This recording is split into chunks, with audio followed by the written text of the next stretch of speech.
Mesdames, Messieurs, bonjour, bienvenue sur le plateau d'Anews Workwell, votre média d'information sur les nouveaux modes et lieux de travail.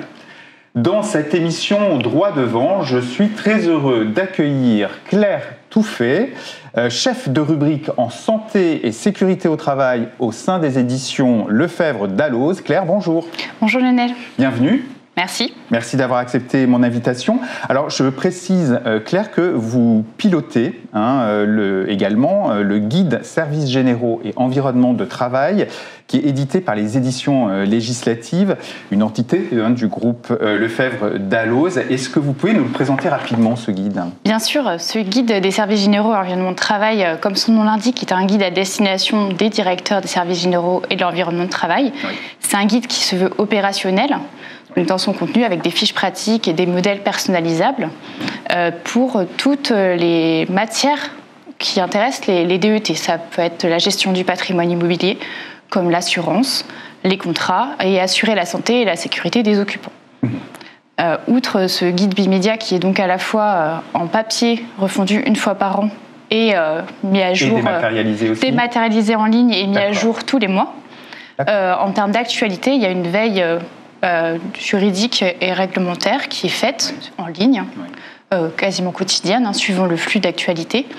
Et une lettre d'actualité mensuelle de 8 pages qui a notamment un dossier qui va se consacrer à un point particulier du métier qui intéresse les DET. D'accord.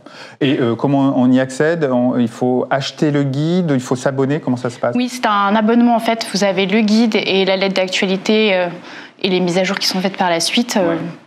Sur le site de la boutique édition-législative.fr, vous pouvez trouver ce guide. D'accord, avec des actus mensuels, c'est ça ? Tous les mois, une mise à jour ? Des actus, mise à jour mensuelle pour être au plus près de l'actualité juridique. On ne laisse rien passer. Et oui, et il y en a de l'actualité. Il y a pas mal d'actualités juridiques. Voilà, tout à fait. Et on va d'ailleurs commencer, puisque au sommaire de ce numéro, ce mois-ci, on va faire le point de l'actu réglementaire en matière de santé-sécurité, sur le travail isolé et sur la prévention incendie en flex office. Alors on démarre avec la mise à jour de la liste des agents biologiques pathogènes intervenus par arrêté en fin d'année dernière. Novembre 2021. Ça fait un arrêté du 16 novembre 2021. Oui. Il faut savoir que la liste des agents biologiques pathogènes, elle a été mise publiée en 1994, diverses fois modifiée et abrogée en effet en fin d'année suite à une décision de la Commission européenne, une directive européenne qui a élargi les agents pathogènes. D'accord. Par agents biologiques pathogènes, il faut voir que ce sont des agents, il y a 4 catégories d'agents biologiques dans le Code du travail. D'accord. Et en fait, la première catégorie, il n'y a pas de maladie possible pour l'homme. Et les catégories 2, 3 et 4, des maladies sont possibles. C'est classé en fonction de la gravité croissante du risque par rapport pour les hommes. Et de ce fait, ils sont classés avec des mesures spécifiques qui sont mises en place suivant le classement. Par exemple, le SARS-CoV-2, qui est à l'origine de la pandémie de Covid-19, a été classé en catégorie de groupe 3. Suite justement à une décision une directive européenne qui a indiqué qu'il fallait le classer au moins en groupe 3. Et alors, en fonction du niveau de classement, il faut prendre un certain nombre de mesures, j'imagine, plus ou moins importantes pour l'entreprise ? Tout à fait. En fait, pour l'exemple du SARS-CoV-2, les États avaient 5 mois pour transposer la directive dans le droit français. En l'occurrence. Donc, il y a eu un arrêté en décembre 2020 et un autre en juillet 2021 qui a permis la pleine entrée en vigueur des mesures par rapport au SARS-CoV-2 dans les entreprises. Et ce qu'on peut voir, c'est qu'habituellement, le risque biologique, certaines entreprises, dans leur activité, traitent le risque biologique, puisque c'est un laboratoire, par exemple, c'est dans la nature de l'activité. Et là, ça vient donner des mesures pour les autres entreprises où, en fait, il n'y a pas cette activité initiale, mais qui se trouvent exposées du fait du SARS-CoV-2. Et donc, on peut voir que les articles du Code du travail qui, habituellement, étaient applicables aux entreprises qui géraient les risques biologiques, ça devient pour toutes les entreprises, finalement. C'est étendu, finalement, à toutes les entreprises. C'est étendu, tout à fait.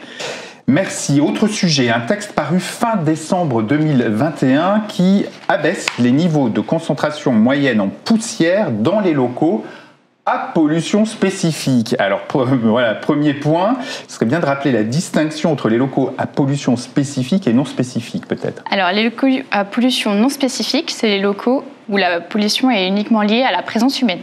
Alors que les locaux à pollution spécifique, c'est des locaux où il va y avoir des émissions de polluants, tels que des vapeurs, des gaz ou en l'occurrence des poussières, ce qui nous occupe. Okay. Alors qu'est-ce qui se passe avec ce texte ?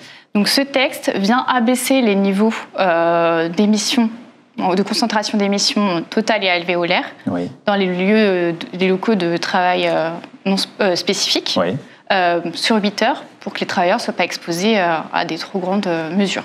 Donc en fait, auparavant, c'était 10 mg par mètre cube d'air et 5 mg par mètre cube d'air pour les poussières totales et alvéolaires. Et jusqu'au 1er juillet 2023, elles sont passées à 7 mg par mètre cube d'air et 3,5 mg par mètre cube d'air. Donc ça veut dire quoi ? Ça veut dire qu'il va falloir augmenter le débit en fait, il va falloir prendre des mesures nécessaires pour que, comme le taux baisse, il va falloir prendre des mesures d'autant plus strictes pour atteindre ces valeurs. D'accord. Okay. Sachant que c'est des valeurs transitoires, parce qu'à partir du 1er juillet 2023, les seuils vont de nouveau baisser. D'accord. Et donc, on est d'accord, c'est dans les locaux à pollution non spécifique. À pollution spécifique. Spécifique. Ah oui, spécifique. À pollution spécifique. Okay, donc, oui, les polluants sont, comme je vous le disais, émis, en plus de la présence humaine. Ouais, d'accord, très bien.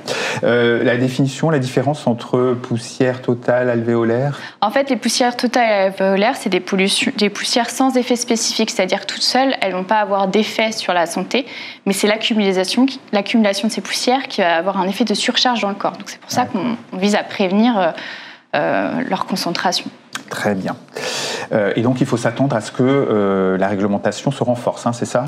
Donc, c'est ça. À partir du 1er juillet 2023, ça va baisser à 4 et 0,9 mg par mètre cube d'air. D'accord. Dans ces concentrations. Donc, on peut voir, en termes de mesures de prévention, on privilégie toujours la protection collective avant la protection individuelle. Mais on peut imaginer que si un employeur n'arrive pas à atteindre ces niveaux du fait de l'abaissement, il faudra qu'ils mettent de nouvelles mesures en place.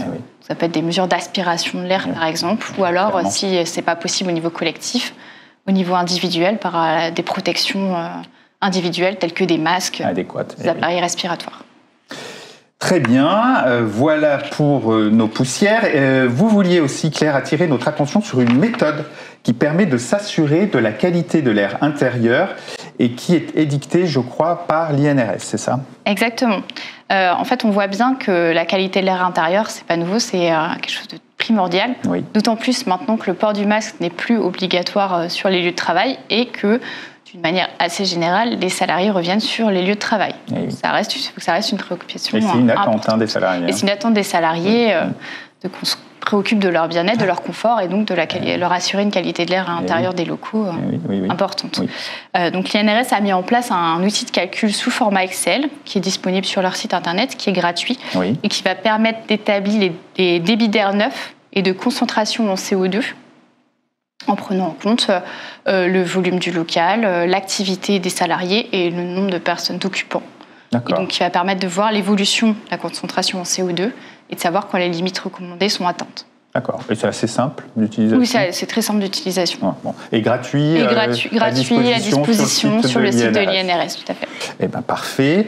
Merci pour cette méthode. Alors, pour clore cette première section, un point sur les arrêtés qui réglementent la détection de l'amiante sur les lieux de travail. J'ai appris, grâce à vous, et j'ai revu tous ces arrêtés qui se sont enchaînés ces dernières années. Un certain nombre vont entrer en vigueur l'année prochaine et il y en a un qui est toujours en attente de publication. Exactement. En fait, l'obligation explicite de repérage de l'amiante à vos travaux, qui est à la charge du donneur d'ordre, du propriétaire ou du maître d'ouvrage, lorsqu'il y a des travaux qui sont susceptibles d'exposer des travailleurs à de l'amiante qui est contenue dans des matériaux, des bâtiments. Cette obligation explicite, elle a été mise en place par la loi du 8 août 2016. Il y a un décret de 2017 qui est venu préciser son application. Absolument. Et en effet, comme vous le disiez, pour 6 domaines d'activité, on attendait des arrêtés spécifiques pour donner la procédure de repérage. Et donc, deux arrêtés ont été publiés au journal officiel l'an dernier, avec une application en janvier 2023 et juillet 2023, qui concerne les aéronefs d'une part, et l'autre les installations, structures ou équipements qui concourent à la réalisation ou à la mise en œuvre d'une activité. Ça, c'est assez vaste, ça recouvre pas mal de domaines. Et donc celui qui reste toujours en attente de publication, c'est celui qui concerne les autres immeubles tels que les terrains, ouvrages de génie civil et infrastructures de transport. Il devait initialement être publié avant le octobre 2020 et à ce jour, il n'a pas encore été publié. Ok. Et donc 2 qui sont en application, à quelle date? Les 2 qui vont arriver en 2023? Donc le 1er janvier 2023 pour les aéronefs et le 1er juillet 2023 pour les installations, structures ou équipements concourant à la réalisation d'une activité. Ou la mise en œuvre d'une activité. Ok, juillet 2023, donc on reviendra, on surveillera, on reviendra peut-être dessus pour voir exactement les contours de l'application de cet arrêté-là. Merci beaucoup. Alors, deuxième séquence, Claire, on voulait faire un point sur le travail isolé.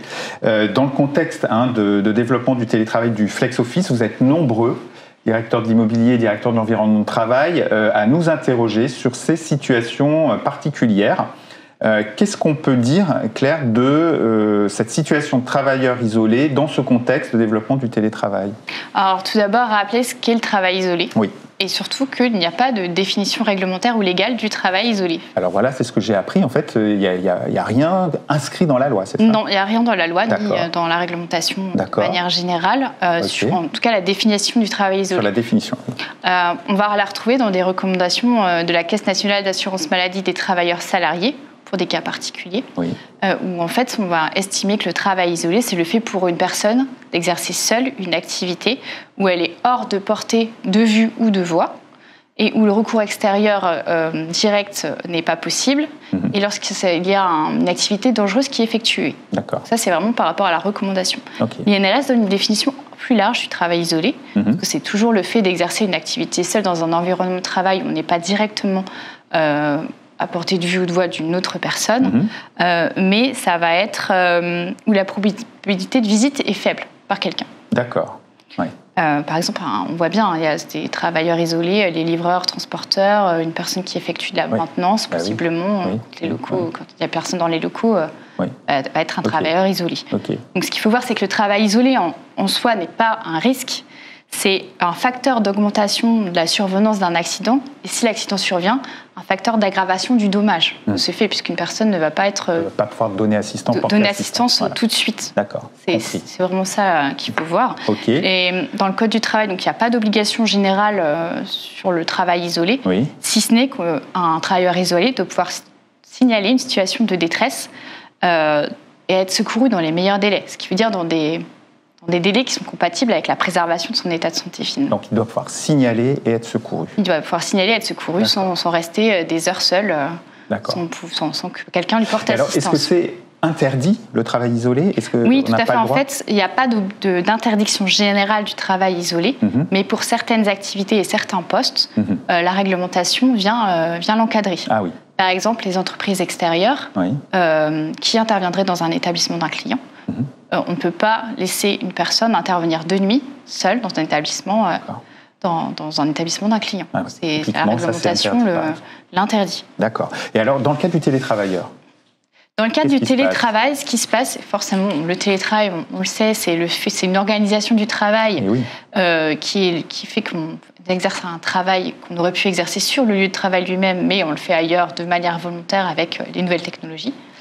Quand on met en parallèle, forcément, la définition de travailleur isolé, surtout celle de l'INRS, et celle de télétravail, on voit bien qu'un télétravailleur qui va travailler seul, sans personne chez lui, peut être considéré comme un travailleur isolé. Et oui. Et alors, qu'est-ce qui se passe dans ce cas-là? Que fait-on? Et on applique, on voit bien que l'employeur a une obligation de sécurité et de préservation de la santé de ses salariés. Ça s'applique aussi en télétravail, on le sait bien. Donc, face à ce travailleur isolé, il faut qu'il vérifie les situations de travail isolé de son télétravailleur, qu'il mette en place des actions. Une procédure, il doit évaluer le risque. S'il voit en effet que le télétravailleur est bien un travailleur isolé, l'inscrire dans le document unique d'évaluation des risques professionnels et mettre des plans d'action en place. Donc ça veut dire quoi? Ça veut dire que le travailleur isolé puisse signaler un problème, appeler, avoir des numéros, être appelé régulièrement. Je ne sais pas si ça c'est... En fait, pour le coup, dans la réglementation, en fait, il n'y a pas de... Rien n'est indiqué. Et spécifiquement. Mais comme vous le dites, Lionel, en termes de bonnes pistes, de bonnes pratiques, c'est ce qui pourrait se faire en fait. Ce qui se fait en général dans les entreprises. D'ailleurs, quand vous êtes en télétravail, ça arrive souvent qu'avec votre équipe, vous disiez le bonjour le matin quand vous prenez le poste, vous tenez un peu au courant la journée et alors, éventuellement vous dites quand vous quittez votre poste. Donc ça, c'est une bonne pratique. Et on voit bien qu'on ne peut pas... il faut adapter les moyens de secours qui sont présents sur le lieu de travail au télétravail. Évidemment, un télétravailleur ne va pas avoir un infirmier chez lui ou un sauveteur secouriste du travail. Ça. Par contre, il doit pouvoir signaler et savoir à qui prévenir. Exactement. C'est pour ça qu'il faut prévoir, rappeler les numéros d'urgence à tous les télétravailleurs. C'est vraiment une sensibilisation, une information qui est obligatoire. Et au-delà de ça, on peut même imaginer mettre un numéro joignable dans l'entreprise ou aux heures ouvrables. D'accord. J'ai aussi des questions qui me viennent toujours des directeurs de travail ou directeurs de l'immobilier sur le cas des travailleurs ou des collaborateurs qui sont en flex office. Parce que il peut arriver que dans la journée, du fait des allées et venues des uns et des autres, il peut arriver qu'un travailleur reste seul sur un plateau, une partie de plateau, un certain temps. Qu'est-ce qui se passe dans ce cas de figure-là ? C'est vrai qu'on peut voir presque deux situations dans le flex. On pourrait se dire que dans le flex, on n'aurait pas de travailleurs isolés finalement, parce que même si 100% des effectifs n'est pas présent, on arrive à avoir quelques personnes sur un même plateau. Mais on peut se poser la question justement de l'organisation des secours qui peut être dégradée. Aussi, ah oui, absolument. Mais oui, en effet, puisqu'on ne peut pas savoir du coup, en termes de sauveteurs secouristes du travail, est-ce qu'on a les sauveteurs secouristes du travail ? Et là, en termes de plan d'action, on se pose la question de former plus de sauveteurs secouristes du travail finalement. En termes de réglementaire, il n'y a pas de nombre minimum de sauveteurs secouristes du travail, sauf si ce n'est pour des chantiers de BTP où il en faut un par atelier ou dans certains ateliers où il y a des activités dangereuses. Dans le tertiaire, il n'y en a pas. Il y a une préconisation antérieurement des circulaires qui ont été abrogées depuis, mais qui prévoyaient 10% des effectifs qui devaient être des sauveteurs secouristes du travail. Donc on ne peut qu'insister sur l'importance d'avoir des sauveteurs secouristes et de former plus de personnes. D'accord. Et est-ce qu'il faut prévoir PTI, c'est ça, oui, alors en fait, isolés, dans ce cas-là, on pourrait aller jusqu'à se poser cette question-là. Parce qu'en effet, c'est le premier cas de figure où alors il y a des plateaux un peu disséminés. Mais c'est vrai qu'en entreprise, maintenant, avec le développement du télétravail à 2 voire 3 jours par semaine, on voit de plus en plus, potentiellement, les lundis, mercredis, voire vendredis, je pense. Surtout le vendredi, Surtout le vendredi, où des personnes vont vraiment se retrouver seules sur un plateau. Et là, on peut vraiment considérer qu'il y a un travailleur isolé. Et dans ce cas-là, on revient à l'évaluation du risque et à mettre en place quelque chose en face. Et c'est vrai que la protection de travailleurs isolés, des dispositifs de PTI, pourrait être une piste. Sachant qu'il faut bien voir que pour la mise en place d'un PTI, il faudrait informer le CSE. D'accord. Pour la mise en place. Et quand les PTI sont géolocalisés, comme un DATI, un dispositif d'alarme du travailleur isolé, là, c'est plus qu'une information. Il faut avoir l'accord du CSE puisqu'il y a une surveillance du salarié. Oui, normal. Et il faut bien voir qu'il faut que ce soit uniquement utilisé à des fins de préservation de la santé et de la sécurité, surtout pas de contrôle des heures de travail, de surveillance. Donc il faut justifier du risque. Exactement. Et que c'est pour la santé du collaborateur. Il va falloir vraiment faire un choix avec le CSE suivant l'activité, les risques qui sont présents d'un bon PTI. Et sachant que le PTI ne se substitue pas aux autres moyens de prévention. Il faut bien garder tout l'ensemble des moyens de prévention pour la santé et la sécurité. On reviendra, je pense, sur ces sujets parce que je sais que vous êtes nombreux à chercher des solutions, justement, dans ce cadre du flex office, puisque, vous l'avez dit, le vendredi, mais pas que, c'est de plus en plus compliqué de savoir qui est là, qui est présent, qui n'est pas là, qui peut se retrouver en situation de travailleur isolé. On ne va pas passer son temps à déambuler sur les plateaux pour savoir qui est en travailleur isolé ou pas, donc il faut trouver des solutions. On continue et on termine avec la sécurité, puisqu'il y a une actualité toujours, réglementaire, toujours en santé et sécurité. Alors, j'ai souvent été interrogé sur l'organisation à la fois donc, des exercices et des équipes d'évacuation. On a commencé à en parler, mais aussi des exercices d'évacuation, puisque maintenant, sur plus en plus de sites, on va avoir donc des collaborateurs non présents, je n'ose pas dire absents, ils sont en télétravail, mais ils ne sont pas là, des collaborateurs qui changent de place aussi. Et est-ce que vous avez, vous, Claire, des indications sur la manière de s'organiser dans ce contexte en matière d'exercice d'évacuation et d'équipe d'évacuation? Déjà, ce qu'il faut bien voir, c'est qu'en termes de sécurité, l'employeur il doit prendre toutes les mesures nécessaires pour que tout commencement d'incendie puisse être rapidement et efficacement combattu dans l'intérêt du sauvetage des travailleurs. Oui. D'où des consignes de sécurité incendie qui doivent être établies, affichées, des formations des salariés. Alors, il y a des réglementations un peu plus strictes pour les ERPIGH, mais là, je vais vous parler vraiment de celles qui sont soumises aux dispositions du Code du travail, en fait, où il y a plus de 50 personnes dans l'établissement, où des matières inflammables sont utilisées. D'accord. Et donc, on voit bien qu'il faut donc mettre des moyens techniques et organisationnels pour cette prévention incendie. Oui.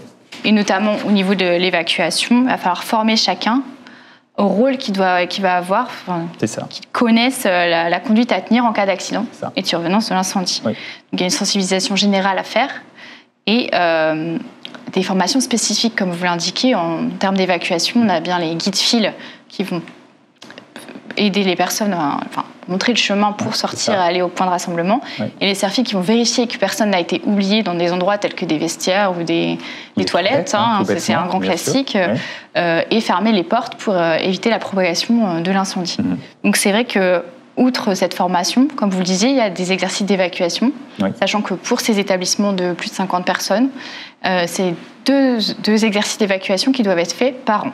D'accord. Sachant que ce n'est pas obligé d'être sur tout un site. Ça peut être des scénarios différents. Donc, sur une partie de site pour tester en fait un petit peu des scénarios catastrophes, je dirais, pour voir si les mesures qui sont prises sont en adéquation ou s'il faut les revoir. Alors, on avait récemment le débat de savoir s'il fallait mener les exercices d'évacuation jusqu'au bout ou pas, parce que la réglementation n'est pas forcément très claire sur ce sujet. On a eu des débats internes. À l'occasion, on essaiera de trancher cette question, mais en attendant, qu'est-ce qu'il faut faire donc avec ces exercices d'évacuation, sachant qu'il en faut au moins 2 par an. Au moins 2, en effet, pour les établissements soumis au Code du travail. Mais qu'on n'est plus du tout certain d'avoir tout le monde sur place ces jours-là. Alors, ni tout le monde, ni tous les équipiers d'évacuation. Donc, ça veut dire quoi ? C'est vrai qu'il y a plusieurs problématiques qui vont se poser avec le flex office, comme vous l'indiquez. Ça va être de savoir qui est véritablement présent sur site. Oui. En fait, c'est finalement des pistes d'action qu'on peut donner, puisque la réglementation ne vient pas le préciser. En fait, c'est vrai qu'il y a un flou, le flex se met de plus en plus en place, mais le Code du travail ne répond pas à cette... n'a pas été adapté par rapport au flex. Donc, dans l'attente, on ne peut que donner des pistes de bonnes pratiques. Par rapport à la volonté du législateur, qui était de dire ces exercices d'évacuation, ils doivent servir à informer tous les salariés, de façon à ce que tous les salariés soient au courant, repèrent la procédure, etc. Donc on peut imaginer qu'il faut, d'une manière ou d'une autre, que tous les salariés, à un moment ou à un autre... C'est vraiment une mise en pratique, c'est un test grandeur nature, finalement. Ouais. Parce que c'est un exercice, mais en cas d'incendie, il faut que les salariés puissent agir véritablement. C'est ça, donc ça veut dire quoi ? Il faut en faire plus dans l'année, finalement ? Oui, en fait, on pourrait se dire que par rapport au nombre d'exercices d'évacuation, pour maximiser la possibilité que les collaborateurs fassent ces exercices d'évacuation, on pourrait se dire qu'au lieu d'en faire uniquement 2, on pourrait en faire 3 ou 4. Après, on pourrait imaginer de demander aux salariés de venir obligatoirement certains jours où on compte faire des exercices d'évacuation, mais évidemment... sans leur dire que c'est sous ce motif-là, sinon ça perd... Oui, si on les informe à l'avance qu'il va y avoir ça va être moins spontané. Oui, c'est moins spontané et ça perd la réalité effective en fait, de l'exercice. Mais ça pourrait... C'est quelques pistes, ça ne donne pas tout. C'est, en termes d'exercice d'évacuation, c'est ce qu'on pourrait avoir. Oui, et puis surtout, on ne serait pas dans une situation, je dirais, normale. Une situation normale, maintenant, justement, on n'aura peut-être pas tous les salariés présents, on n'aura peut-être pas tous les guides fils et SERFIL. Donc, d'ailleurs, sur ces équipiers d'évacuation, qu'est-ce qu'on peut prévoir ? Parce qu'ils ne seront peut-être pas tous là le jour. Exactement. Après, c'est vrai que de ne pas prévoir aussi et de faire un exercice, justement, ça permettrait de voir à l'employeur de voir s'il y a assez de guides fils et de SERFIL et de prendre des mesures, finalement. De se dire, alors là, c'était une catastrophe sur cet étage, j'avais aucun guide fil, aucun SERFIL. Donc c'est tout l'intérêt en fait de ces exercices d'évacuation finalement, de voir si ce qui est mis en place est suffisant ou non. Donc par rapport à ces guides-fils et ces serre-fils, faut savoir que le nombre de guides-fils et de serre-fils en entreprise n'est pas défini par la réglementation. Il n'y a que des bonnes pratiques. Par exemple, l'INRS estime que pour 25 salariés, il faudrait avoir un guide-fil et un serre-fil. Mais c'est à l'employeur lui-même d'estimer par rapport à ses lieux de travail et à son effectif combien il y a de guide-fils et de serre-fils. On pourrait se dire qu'on pourrait mettre en place un roulement ou un planning pour essayer de voir qui est présent sur site et s'assurer de ce fait qu'il y a assez de guide-fils et serre-fils. Privilégier des salariés sédentaires, mais c'est vrai que maintenant, avec le développement du télétravail, ça paraît de plus en plus compliqué quand même. Oui. Ou alors former plus de salariés aux missions incendies finalement. C'est ça. Okay, toujours le côté de maximiser les rôles de sécurité et figer certains postes, mais pour le coup, le fait de figer certains postes est contraire au flex office. Donc c'est un peu, ce serait paradoxal. Oui. Mais c'est quelques pistes, en effet, par rapport à ces guides-fils et ces serre-fils. Et il y a aussi la problématique de savoir qui est présent sur site. C'est ça. Ouais, j'allais finir avec ça en disant il faut avoir en fait une vision en temps réel finalement des personnes présentes sur le site, aussi bien collaborateurs que visiteurs, etc. C'est ça. Donc faire remonter un maximum d'informations à travers les systèmes de badgeage. Ce serait sûrement par un badgeage en effet de toute personne qui rentre sur le site et pas uniquement les salariés qui ont leur badge classique. Qu'une liste soit générée pour que lorsqu'on fait l'évacuation, on vérifie en fait que toute personne est bien sortie du bâtiment. C'est ça. Et là, le plus dur, c'est d'avoir cette liste en temps réel, évidemment, puisque dans la journée, on voit que maintenant, ça rentre, ça sort, je viens 2 heures, je repars, ou je suis pas là toute la journée. Du coup, ce serait un badge, demander à toutes les personnes de badger en rentrant et en sortant pour pouvoir faire que cette liste soit à jour en temps réel. Et faire remonter aussi les visiteurs. Les visites, tout à fait, les visiteurs. Les rendez-vous.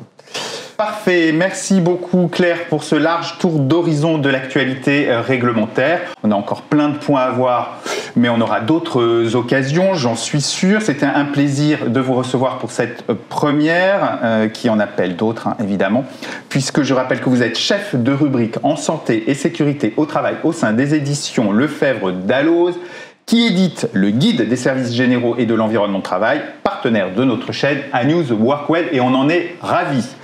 Voilà, notre émission Droit Devant, c'est fini. Merci à vous tous de l'avoir suivi. Je vous donne rendez-vous pour un prochain numéro de notre émission Droit Devant. À bientôt.